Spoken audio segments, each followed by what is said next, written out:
محدث لا یعرف، وہ کہتے ہیں بادشاہ سلامت یہ تو سارے ہیں ہی بدعتی، یہ تو احداث کرنے والے ہیں، یہ تو محدث ہیں، یہ تو بدعتی ہیں، یہ تو سارے لوگ ہی بدعتی ہیں، یہ تو بدعتی لوگ ہیں۔ مسلمان حضور نبی کریم صلی اللہ علیہ وسلم کے غلام، صحابہ، توحید کو ماننے والے، رسالت کو ماننے والے، آخرت کو ماننے والے، اور آقا دو جہاں صلی اللہ علیہ وسلم کی محبت کا اظہار کرنے والے، دین کی خاطر اپنا ملک چھوڑنے والے اور شاہ نجاشی کے پاس آنے والے، اور وہ ان کا کہتا ہے کہ یہ تو لوگ ہیں ہی بدعتی۔ یہ پہلی مرتبہ تاریخ اسلام میں ہوا تھا کہ کسی بندے نے مسلمانوں کو بدعتی کہا، آقا کے غلاموں کو بدعتی کہا، اور یہ کہا اس طرح سے حقارت سے ان کو بدعتی کہا۔ اگر آج کوئی بدعتی کہے صدق اللہ العظیم پڑھنے والے کو، تلاوت ختم کرے تو صدق اللہ العظیم پڑھے تو اس کو بدعتی کہے، نبی کریم صلی اللہ علیہ وسلم کی میلاد کا دن آئے تو وہ مسرت کا اظہار کرے جائز طریقے سے۔ اب جب میں میلاد پر بات آؤں گا تو وہ جو غلط باتیں ہیں ان کی انشاءاللہ میں اس پروگرام میں نشاندہی کروں گا، پر آج نہیں، صرف میں اتنا کہہ رہا ہوں کہ حضور کی آمد پر وہ مسرت کا اظہار کرے، لوگوں کو اکٹھا کر لے، آقا دو جہاں صلی اللہ علیہ وسلم کی صورت و سیرت کو بیان کرے۔ لوگ کہتے ہیں صرف سیرت کو بیان کرو، صورت کو نہیں، وہ صورت و سیرت کو بیان کرے۔ سیرت کی بھی شان ہے اور صورت کی بھی شان ہے، صورت کا بھی قرآن میں بیان ہے، سیرت کا بھی قرآن میں بیان ہے، صورت کا بھی احادیث میں بیان ہے، سیرت کا بھی احادیث میں بیان ہے۔ اگر وہ بیان کرے تو وہ بدعتی ہو گیا، وہ کل بدعت ضلالۃ کل ضلالۃ فی النار ہو گیا، وہ جہنمی ہو گیا، اور اس کے اوپر ان احادیث کا اطلاق ہو گیا۔ یہ تاریخ میں آپ کو بتا رہا ہوں کہ مسلمانوں کو کب بدعتی کہا گیا۔ اب دوسرا حوالہ میں آپ کو بتا رہا ہوں، امام طبری کی تاریخ الامم والملوک، جس کو ہم تاریخ طبری کہتے ہیں۔ امام طبری کی تاریخ، حضرت علی رضی اللہ تعالی عنہ کے زمانے میں جب خوارج نکلے، ان کا بیان جہاں امام طبری نے کیا ہے، اور اسی بات کو علامہ ابن اسیر نے الکامل میں بیان کیا ہے، ابن الجوزی نے تاریخ ابن الجوزی میں بیان کیا ہے، حافظ ابن کثیر نے البدایہ والنہایہ میں بیان کیا ہے، سارے محدثین نے، مورخین نے اس واقعہ کا ذکر کیا۔ اب میں آپ کو یہ بتا رہا ہوں کہ مسلمانوں کو بدعتی کہنے کی تاریخ کیا ہے، مسلمانوں کو گمراہ کہنے کی تاریخ کیا ہے، اور ان کو کن لوگوں نے بدعتی کہا، یہ کس طرح سے لفظ مروجہ حسنات کے اوپر استعمال ہونے لگا۔ ایک تو وہ بدعتی وہ ہیں، حافظ ابن تیمیہ کہتے ہیں کہ جو خالف الکتاب والسنہ، جو کتاب و سنت کے مخالف ہوں اور وہ اعتقادات میں مخالف ہوں، عبادات میں مخالفت ہوں، جیسے خارجی لوگ ہیں۔ ایک تو وہ بدعت کی بات ہے، اور ایک یہ کہ صدق اللہ العظیم کہہ دیا۔ اس کی تاریخ کیا ہے؟ مسلمانوں کو بدعتی کہنا، ایک تو یہ میں نے آپ کو بتا دیا۔ اب یہ تاریخوں کے حوالے میں نے آپ کو دے دیے۔ خوارج جمع ہوئے عبداللہ بن واحب الراسبی کے گھر میں، من رؤوس الخوارج، یہ خارجیوں کا سردار تھا، سرغنہ تھا، اس کے گھر میں جمع ہوئے۔ فخطبہم خطبہ بلیغا زہدہم فی ہذہ الدنیا ورغبہم فی الآخرہ والجنہ وحثہم علی الامر بالمعروف والنہی عن المنکر۔ وہ عبداللہ بن واحب راسبی کے جو ان کا خوارجوں کا تھا بڑا، اس کے گھر میں وہ کھڑا ہوا اور سردار نے یہ بیان کرنا شروع کر دیا۔ وہ کہتا ہے، یہ لفظ بڑے قابل توجہ ہیں، فخطب خطبہ بلیغا زہدہم فی ہذہ الدنیا، بڑا بلیغ خطبہ دیا، یعنی وہ جب اس نے باتیں کی تو وہ بڑی دل کو اندر اثر کرنے والی باتیں تھی، بلیغ خطبہ دیا، اور دنیا کے بارے میں کہا یہ 4 دن کی دنیا ہے، کیا لوگ ہیں یہاں پر، اور وَرَغَّبَهُمْ فِي الْآخِرَةِ وَالْجَنَّةِ، اور کہا آخرت ہی سارا کچھ ہے، ان کو رغبت جنت کی دلائی، اور ان سے امر بالمعروف، اچھی باتوں کی نصیحت کی، بری باتوں سے منع کیا۔ پھر کہنے لگا ثم قال فَأَخْرَجُوا بِنَا إِخْوَانِنَا مِنْ هَذِهِ الْقَرْيَةِ الظَّالِمِ أَهْلُهَا إِلَى جَانِبِ هَذَا السَّوَادِ إِلَى بَعْضِ قُورِ الْجِبَالِ أَوْ بَعْضِ هَذِهِ الْمَدَائِنِ مُنْكَرِينَ۔ وہ کہنے لگا کہ یہ جو قریہ ہے نا، یہ جو شہر ہے، اس وقت وہ شہر بصرہ کے اندر تھا، تو وہ کہنے لگا یہ جو قریہ ہے هَذِهِ الْقَرْيَةِ الظَّالِمِ أَهْلُهَا، واہ بلیغ خطبہ، اور کہنے لگا اس ظالم قریے سے ہم نکل جائیں۔ اب جہاں جو اس نے لفظ ذکر کیا نا ہاذہ القریۃ الظالم اہلھا، یہ اصل میں قرآن کی ایک آیت کے لفظ ہیں. وہ یہ ہیں کہ جو لوگ مکہ مکرمہ میں مسلمان چند رہ گئے تھے ہجرت کے بعد، جن میں حضرت عباس تھے، حضرت لبابہ تھیں، حضرت عبداللہ بن عباس تھے اور صحابہ اکرام تھے، وہ چند تھے جو مکہ کے اندر رہ گئے. ان کو مشرکین مکہ تنگ کرتے تھے. تو ان مشرکین مکہ کے بارے میں سے ان صحابہ، مظلوم صحابہ نے، مستضعفین فی الارض نے یہ دعا کی تھی، ربنا اخرجنا من هذه القریۃ الظالم، کہ یا اللہ اس شہر سے جہاں کے لوگ ظالم ہیں، یعنی انہوں نے ظالم ان مشرکوں کو کہا تھا کہ یہاں سے ہمیں نکال دے. مشرکین مکہ کے مشرکوں کو انہوں نے ظالم کہا.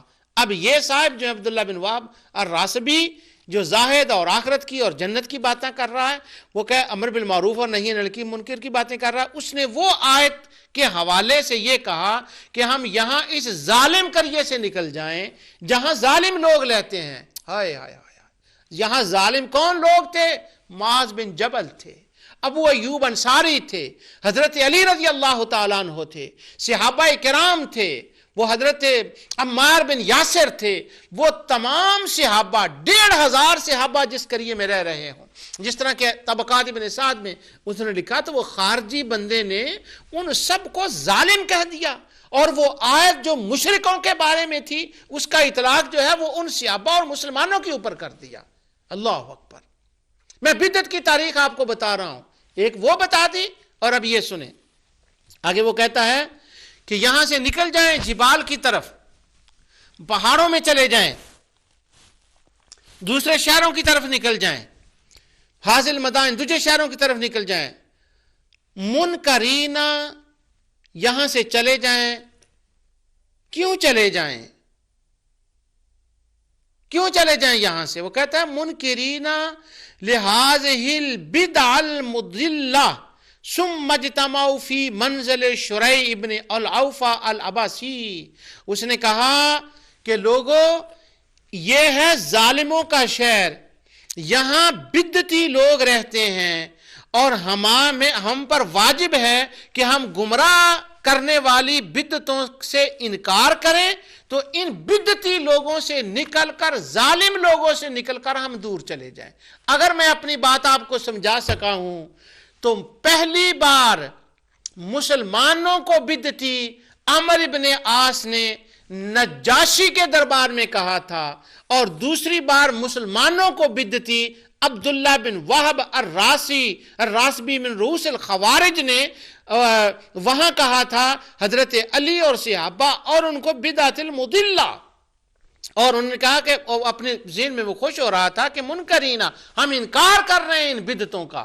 سبحان اللہ. صحابہ کو بدعتی کہنا، مسلمانوں کو بدعتی کہنا، نیک کام کرنے والوں کو بدعتی کہنا، اور یہ بات کرنی، اصل میں تو ہونا تو یوں چاہیے تھا کہ یہ خود بدعت ہے. مسلمانوں کو بدعتی کہنا یہ مشرکوں کا وتیرہ ہے، مسلمانوں کو بدعتی کہنا یہ خارجیوں کا کام ہے، یہ بدعت ہے. یعنی جس کام کو بدعت کہنا چاہیے زمانے میں اس کو کوئی بدعت کہنے والا نہیں ہے. اور رسول اللہ صلی اللہ علیہ وسلم کی آمد پر خوشی کا اظہار جائز طریقے سے حدود شریعہ کے اندر رہتے ہوئے کرنے والے کو بدعتی کہا جا رہا ہے. اور تلاوت کلام پاک کرے اور اس کے آخر میں صدق اللہ العظیم کہے، اس کو بدعتی کہا جا رہا ہے. ان سب دنیا سے انصاف ختم ہو گیا، کوئی بولنے والا نہیں، کوئی بتانے والا نہیں کہ بدعتی کس کو کہتے ہیں. وہ کہتے ہیں بدعتی وہ ہے، اصل تو یہ بدعت ہے. اس کے بارے میں تو یہ تاریخ بدعت ہے جو میں نے آپ کے سامنے بیان کی ہے. بدعت وہ نہیں ہے کہ جو ایک نئے فارم میں کوئی کام کرے اور وہ کام صحابہ نے نہ کیا ہو، بلکہ بدعت وہ ہے کہ جو کام ایسا ہو، جو کام نبی کریم صلی اللہ علیہ وسلم کے حکم کے خلاف ہو، وہ قرآن کے حکم کے خلاف ہو، اس کو ہم کہیں گے کہ یہ ہے. یہ ایک دوسری بات میں آپ کو یہاں چلتے چلتے بتا دوں. ان خوارج نے ان مسلمانوں کو، صحابہ کرام کو بدعتی کہا، ان کو ظالم کہا. اور یہ وہ لوگ تھے، یہ دوبارہ بھی حوالہ کوئی بات نہیں، میں پیچھے پڑھ آیا ہوں اس کا. حافظ ابن کثیر نے اس کا ذکر کیا.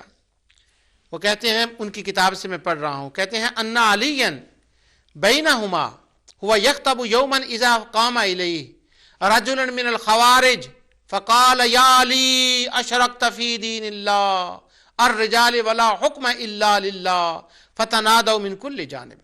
ایک بندہ خارجی حضرت علی رضی اللہ عنہ تقریر فرما رہے تھے، ایک خارجی کھڑا ہوا، اس نے آ کر حضرت علی رضی اللہ عنہ کو کہا کہ یا علی اشرکتا، تو نے شرک کیا ہے. یہ شرک کا فتویٰ اور بدعت کا فتویٰ مسلمانوں کے اوپر، حضور کے خادموں کے اوپر، حضور کے غلاموں کے اوپر لگانے والا کون ہے؟ یہ خوارج ہیں جنہوں نے اس بدعت کا ایجاد کیا. اور حافظ ابن تیمیہ نے کہا ہے کہ قال الخوار والبدع، آگے کہتے ہیں قول الخوارج، جس طرح خوارج کے عقائد ہیں. یہ دیکھیں حضرت علی کو وہ بدعتی کہہ رہے ہیں. یار ہم میں اتنی بھی بات نہیں، کوئی بندہ صرف اتنی بات کہہ دے کہ یار یہ جو مسلمانوں کو مشرک کہنا، بدعتی کہنا، یہ تو خود بدعت ہے اور وہ خارجی ہیں. لوگ پوچھتے ہیں خارجی کہاں ہیں، مجھے فون کرتے ہیں کہ آپ اپنے پروگرام ازالہ شبہات میں خارجیوں کا بڑا نام لیتے ہیں. یہ کہاں لوگ رہتے ہیں، کس شہر میں رہتے ہیں؟ یعنی ان کو غصہ آتا ہے خارجیوں پر. وہ کہتے ہیں کہاں، ترکی میں رہتے ہیں، بنگلہ دیش میں رہتے ہیں، کس ملک میں، امریکہ میں، کینیڈا میں رہتے ہیں. تو آپ تلاش کریں کہاں رہتے ہیں. جو مسلمانوں کو مشرک کہیں، جو مسلمانوں کو بدعتی کہیں، ان کے کاموں کے خلاف ہوں، حافظ ابن تیمیہ کہتے ہیں خوارج تلاش کر لو. ایک تو ہمیں تلاش کرنے کی بڑی مصیبت ہے، نظر نہیں آتا. ہمارے اپنے جو دوست ہیں میرے جاننے والے، ان پر مجھے یہ شکایت رہتی ہے کہ وہ مجھے فون کر کے پوچھتے ہیں کہ اچھا یہ بتائیں وہ خارجی کہاں رہتے ہیں جنہوں نے حضرت علی کو کہا تھا کہ وہ تم نے شرک کیا، جو مسلمانوں کے اوپر شرک کا فتویٰ لگاتے ہیں، کہاں رہتے ہیں؟ یعنی اب میں ہر محلے اور گلی میں جاؤں اور تلاش کر کے بتاؤں. تو حافظ ابن کثیر کہتے ہیں اس نے کہا یا علی اشرکت فی دین اللہ، تو نے شرک کیا اللہ تعالیٰ کے دین میں، اور اللہ تعالیٰ کے سوا کسی کا حکم نہیں، ایک اللہ.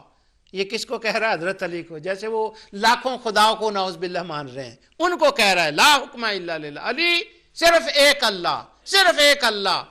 جیسے حضرت علی رضی اللہ تعالیٰ نے خدا ماننے کی انتہا کر دی ہے، نعوذ باللہ. معاذ بن جبل نے، عمار بن یاسر نے، حضرت ابو ایوب انصاری نے، حضرت جندب نے، جو لشکر میں صحابہ کرام ہیں، یعنی وہ بہت لوگوں کو خدا مان رہے ہیں، ان کو کہا جا رہا ہے کہ شرک تم نے کیا. اچھا اب یہ دیکھیں خوارج وہاں اور بھی بیٹھے ہوئے تھے. تو حافظ ابن کثیر کہتے ہیں فتنادوا من کل جانب، بس اتنا کہنا تھا لا حکم الا للہ، لا حکم الا للہ. ہر طرف سے آواز آنے لگی نعرہ توحید اللہ اکبر، نعرہ توحید اللہ اکبر، نعرہ توحید اللہ اکبر. شرک کا فتویٰ اور نعرہ توحید کا زور. امیر المومنین سیدنا علی رضی اللہ عنہ کے صبر پہ قربان جائیں. کیا کریں؟ آپ خود میں ارشاد فجعل علی یقول ھذہ کلمۃ حق ارید بہا باطل. حضرت علی رضی اللہ تعالیٰ نے فرمایا بے شک یہ کلمہ حق ہے، لیکن جو تم اس کا معنی لے رہے ہو ظالموں، یہ باطل ہے. تو میں آپ کو عرض یہ کر رہا ہوں کہ بدعت جو ہے وہ علماء کرام نے اس کا بیان کر دیا ہے کہ وہ بدعت کیا ہوتی ہے. بدعت وہ ہوتی ہے کہ جو بدعت ایسی ہو کہ جو نیا کام ہو اور قرآن و سنت کے وہ خلاف ہو. یہ اس کا اصل مسئلہ ہے. اب میں حافظ ابن تیمیہ سے ایک دوسری عبارت آپ کو پڑھ کر سناتا ہوں.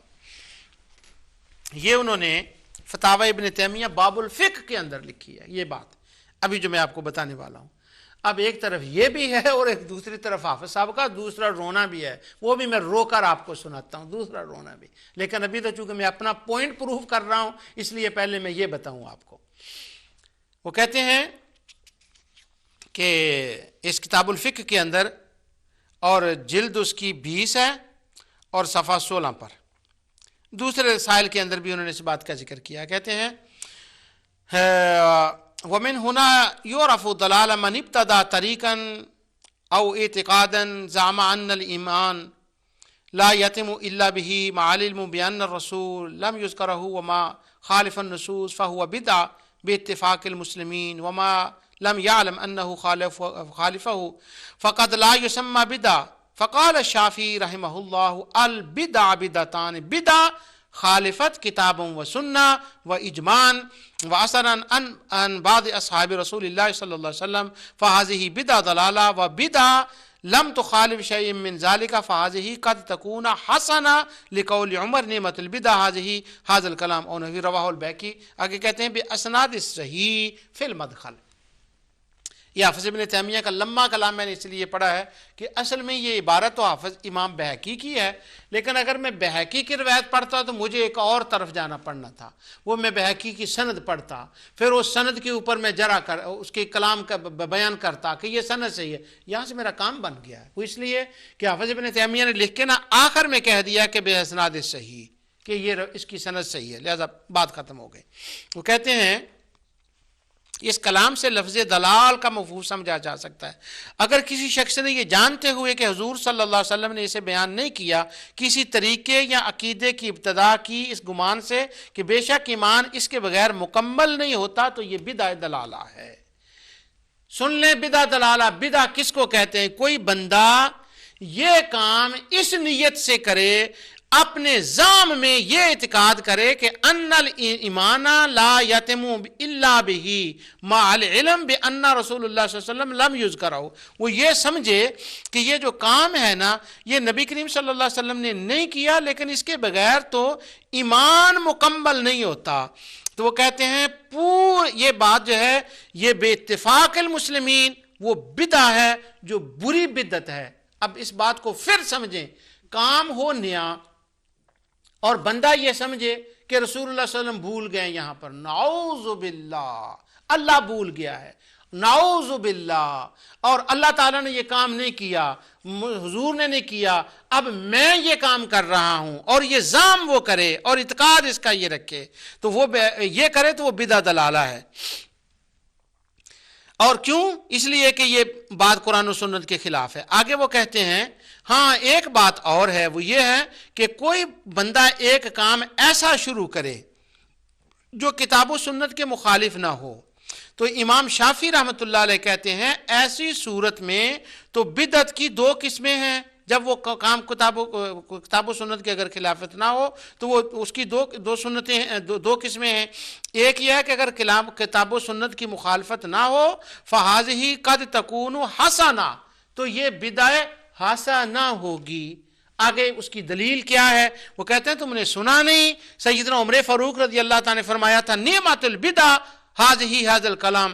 وہ کہتے ہیں تم نے سنا نہیں حضرت عمر رضی اللہ تعالیٰ عنہ نے جب نیا وہ کام وہ کیا تھا تو انہوں نے کہا تھا کہ یہ وہ کام ہے جو بدعت ہے مگر کام اچھا ہے. لہٰذا اگر کام ہو اچھا، اب زمانے کی قید کی بات نہیں ہے، تو خواہ وہ بدعہ حسنہ ہوگا یا بدعہ سیئہ ہوگا.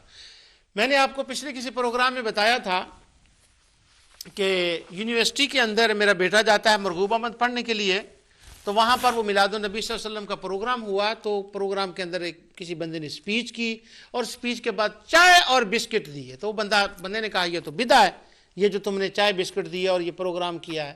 حالانکہ وہ یونیورسٹی کے اندر ہر روز وہ خود شبہ ڈالنے والے پروگرام کرتے ہیں، مختلف ناموں سے کرتے ہیں کہ ہم نے غیر مسلموں کو اسلام کی طرف لانا ہے، ہم نے مسلمانوں کے اندر سے بدعت اور شرک ختم کرنا، ہر روز وہ کرتے ہیں. اور جب وہ ہوا تو مرغوب احمد کو میرے بیٹے کو کہتے ہیں کہ یہ تو کام تو بدعت ہے. تو اس نے کہا کوئی بات نہیں، اگر بدعت ہے کہ جلسہ یونیورسٹی میں کریں اور بعد میں بسکٹ دیں اور چائے دیں، اگر بدعت تو یہ بدعہ حسنہ. تو اس نے مرغوب احمد کی طرف ایسے دیکھا کہ یہ کوئی دنیا کا پاگل ترین، احمق ترین، بیوقوف، قرآن سے جاہل، دین سے جاہل بندے سے مجھے واسطہ پڑ گیا. تو وہ ایسے کرنے لگا، کہ کیا ہو گیا ہے، اس کو پتہ ہی نہیں بنا بدعت ہے. بدعت ہو اور کوئی بدعہ حسنہ بھی ہوتی ہے.